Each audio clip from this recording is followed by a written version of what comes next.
بسم اللہ الرحمن الرحیم. Dear students of pol science third year, ہمارا ریاست کا ہی چیپٹر چل رہا ہے. اس سے پہلے میں نے آپ کو صرف بتایا تھا ریاست دی اسٹیٹ. تو آپ کو جو بھی کوسچن اونلی ریاست کے بارے میں آئے گا تو اس سے پہلے جو بھی میں آپ کو مفہوم، تعریفیں، ریاست کے ضروری اجزائے ترکیبی وغیرہ پڑھا چکی ہوں، آپ نے وہی آنسر لکھنا ہے. جب ساتھ پوچھا جائے گا کہ ریاست کا اسلامی تصور کیا ہے اور اس کے مطابق ریاست کے ضروری اجزائے ترکیبی کون سے ہیں، تو تب آپ یہ جواب لکھیں گے جو میں آپ کو آج بتا رہی ہوں.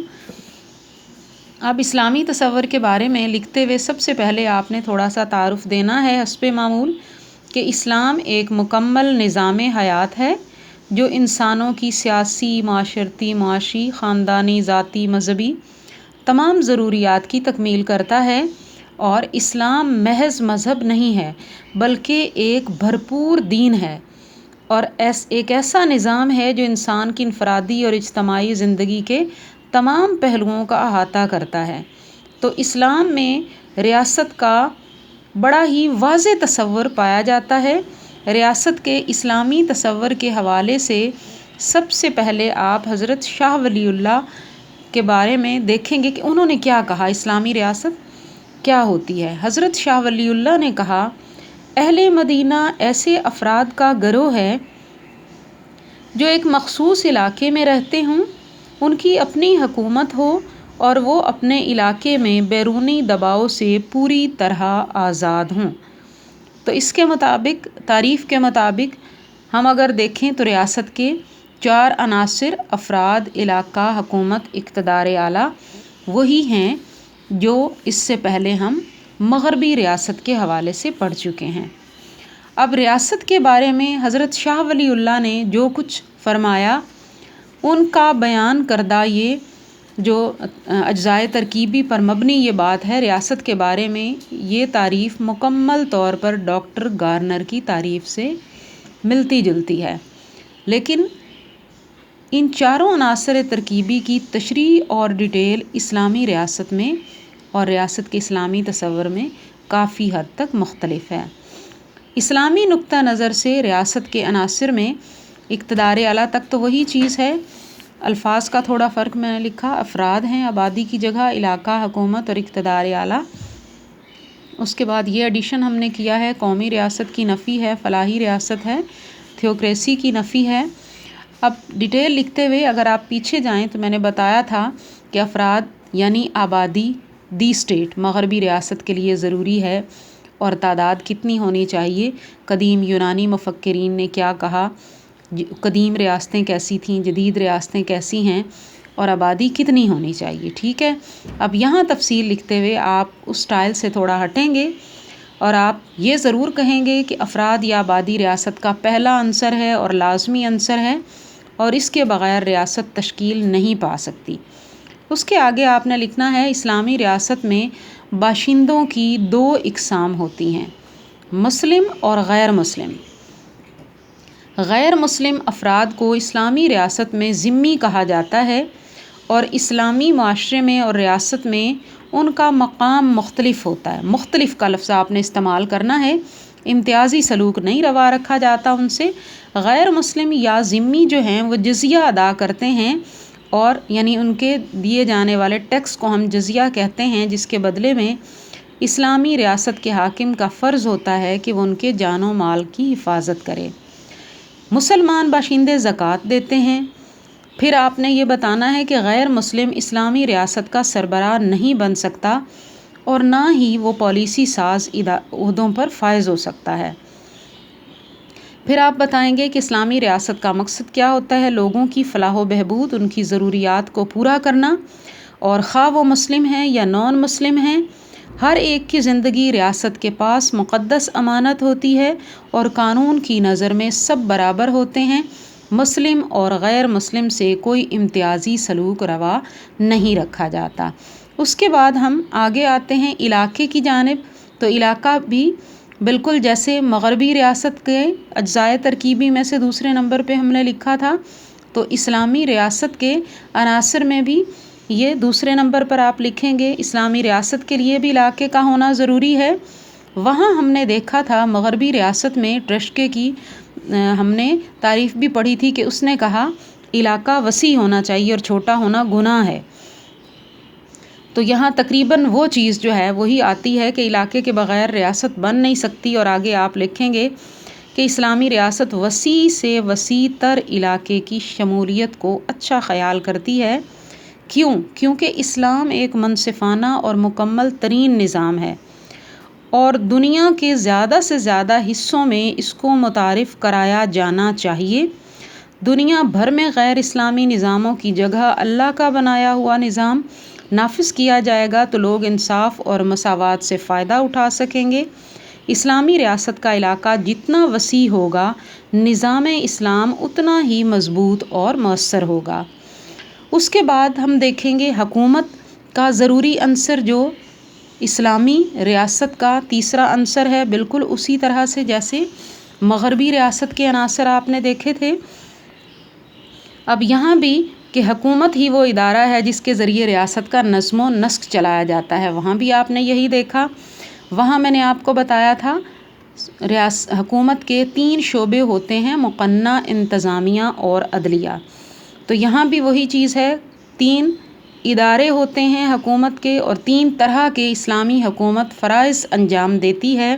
تو فرائض لکھتے ہوئے آپ لکھیں گے قانون سازی یعنی مقننہ کے ذریعے، انتظامی فرائض یعنی انتظامیہ کے ذریعے، اور عدالتی فرائض یعنی عدلیہ کے ذریعے۔ تو یہ 3 طرح کے فرائض اسلامی حکومت انجام دیتی ہے۔ اسلامی نظام جمہوریت کے تمام تقاضوں کے اوپر جو ہے اسلام نظام جمہوریت کے تمام تقاضوں پر پورا اترتا ہے۔ اسلامی ریاست میں اللہ تعالیٰ کے احکامات پر عمل کیا جاتا ہے، اور اگر تینوں شعبے اور تینوں طرح کے فرائض کو آپ دیکھیں، مقننہ کا فریضہ قانون بنانا ہے، تو وہ قانون بنانے کے حوالے سے مکمل طور پر آزاد نہیں ہوتی، بلکہ کچھ حدود و قیود کو اسے مد نظر رکھنا پڑتا ہے۔ وہ کون سی حدود و قیود ہیں؟ اسے قرآن و سنت اور احادیث نبوی صلی اللہ علیہ وآلہ وسلم کی روشنی میں قانون سازی کرنا ہوتی ہے، اس سے وہ تجاوز نہیں کر سکتی۔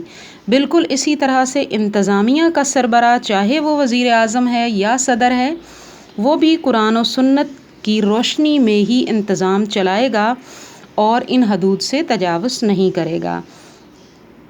اس کے بعد ہم آتے ہیں عدلیہ کی جانب۔ تو عدلیہ میں بھی جو قاضی مقرر کیا جاتا ہے اس کو قرآن و سنت پر عبور ہونا چاہیے، عدلیہ کو آزاد ہونا چاہیے، اور امیر المومنین یا مجلس شورا کے دباؤ سے اسے مکمل طور پر آزاد ہونا چاہیے۔ عدلیہ کو امیر المومنین کو بھی عدالت کے کٹہرے میں طلب کرنے کا اختیار ہونا چاہیے۔ اس کے بعد ہم آتے ہیں اقتدار اعلیٰ کی جانب۔ اسلامی ریاست میں اقتدار اعلیٰ کی مالک نہ پارلیمنٹ ہے نہ عوام ہیں، بلکہ اللہ تعالیٰ کی ذات اقتدار اعلیٰ کی مالک ہے۔ اللہ تعالیٰ قادر مطلق ہے، اس کی مرضی کے بغیر کوئی کام نہیں ہو سکتا۔ امیر المومنین یا مجلس شورا اقتدار اعلیٰ کے مالک نہیں ہوتے، بلکہ اللہ کی مرضی کے مطابق ہی وہ اپنے فرائض انجام دیتے ہیں۔ تو پاکستان کا جو 73 کا آئین ہے، اگر آپ وہ پڑھیں تو اس میں اقتدار اعلیٰ کا واضح تصور موجود ہے کہ اقتدار اعلیٰ یا حاکمیت اللہ تعالیٰ کے پاس ہے، اس میں باقاعدہ درج ہے، اور پاکستان کے عوام اس اقتدار اعلیٰ کو اللہ تعالیٰ کے احکامات کے مطابق امانت سمجھتے ہوئے استعمال کرتے ہیں۔ اس کے بعد آتے ہیں قومی ریاست کی نفی۔ اسلامی ریاست کا تصور قومی ریاست کے تصور سے بالکل مختلف ہے۔ اسلامی ریاست میں مخصوص نسل، گروہ، زبان یا کلچر سے وابستہ لوگوں کی حکومت کا کوئی مقام نہیں ہے۔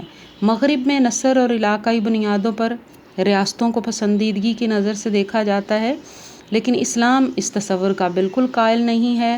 اسلامی ریاست کی بنیاد صرف عقیدہ ہے۔ کلمہ گو جو ہے وہ اسلامی ریاست میں رہنے والا جو ہے وہ اسلامی قوم کا رکن ہے، اور اسلامی ریاست کی بنیاد اسی عقیدے پر ہے۔ مسلمانوں کے لیے وطن کا تصور پسند بھی نہیں کیا گیا۔ علامہ اقبال نے فرمایا تھا کہ مسلم ہے ہم، وطن ہے سارا جہاں ہمارا، کہ کوئی ایک ریاست ہمارا وطن نہیں ہو سکتا، بلکہ سارا جہاں ہمارا وطن ہے۔ جہاں جہاں مسلمان آباد ہیں وہ مسلمانوں کا وطن ہے۔ اس کے بعد ہے فلاحی ریاست۔ اب اسلامی ریاست ایک فلاحی ریاست ہوتی ہے کیونکہ اسلامی ریاست کا مقصد شہریوں کی فلاح و بہبود ہے، ان کو ضروریات زندگی بہم پہنچانا ہے، زیادہ سے زیادہ لوگوں کو زیادہ سے زیادہ خوشی فراہم کرنا ہے، مساوات، انصاف، رواداری، جمہوریت اور معاشرتی بہبود کے تقاضے پورے کرنا ہے، معیار زندگی کو بلند کرنا، بھوک افلاس سے چھٹکارا دلانا، افراد کو ذرائع روزگار مہیا کرنا، دولت کی منصفانہ تقسیم۔ تو یہ سب اسلامی ریاست کے مقاصد ہیں، تو یہ اسلامی ریاست جو ہے وہ فلاحی ریاست ہوتی ہے۔ پھر ہم آخر میں دیکھیں گے تھیوکریسی کی نفی۔ تو اسلامی ریاست میں تھیوکریسی کی نفی کی گئی ہے، اس سے مراد ہے ملاؤں کی حکومت۔ اور قائد اعظم نے بھی کہا تھا جب پاکستان بنا تھا کہ پاکستان میں تھیوکریسی کی کوئی گنجائش نہیں ہے، چونکہ پاکستان بھی ایک اسلامی ریاست ہے۔ تو کسی زمانے میں یورپ کے کئی ممالک میں پادریوں کو اقتدار اعلیٰ حاصل ہوتا تھا، وہ مذہب کے نام پر عوام پر ظلم کرتے تھے، لیکن اسلام میں اس کی کوئی گنجائش نہیں ہے۔ تو یہ آپ دیکھیں، افراد سب سے پہلے جیسا کہ میں نے لکھا اس میں نے آپ کو بتایا لازمی عنصر یعنی باشندوں کی دو اقسام ہیں، مسلم اور غیر مسلم۔ تعداد کتنی ہونی چاہیے؟ تعداد میں نے آپ کو بتایا کہ افراد یا آبادی جتنی زیادہ ہوگی اتنی مسلم ریاست مضبوط ہوگی۔ افراد کی بہبود اس کا مقصد ہوتا ہے۔ دوسرا عنصر علاقہ ہے، تو علاقہ جو ہے وہ جتنا وسیع ہوگا اتنا ہی اسلامی ریاست جو ہے وہ مضبوط ہوگی۔ حکومت کے 3 فرائض ہیں، قانون سازی، انتظامی اور عدالتی۔ تینوں فرائض یہ ادارے قرآن و سنت کی حدود میں رہ کر انجام دیتے ہیں۔ اقتدار اعلیٰ کی مالک اللہ تعالیٰ کی ذات ہے۔ قومی ریاست کی نفی کی گئی ہے۔ ریاست کی بنیاد عقیدہ ہے اور وطن کا تصور اسلام میں، اسلامی ریاست میں ناپسندیدہ ہے۔ پھر ہے فلاحی ریاست، بنیادی ضروریات کو پورا کرنا۔ تھیوکریسی کی نفی، ملاؤں کی حکومت کی نفی کی گئی ہے۔ تو یہ تھا اسلامی ریاست کا تصور، جس میں آپ نے تعارفی پیراگراف کے بعد حضرت شاہ ولی اللہ کی تعریف بیان کی اور یہ بتایا کہ گارنر کی تعریف سے ملتی جلتی ہے اور اسلامی ریاست کے عناصر بھی مغربی ریاست کی طرح ہی ہیں، لیکن ان کی تفصیل تھوڑی مختلف ہوگی۔ اوکے۔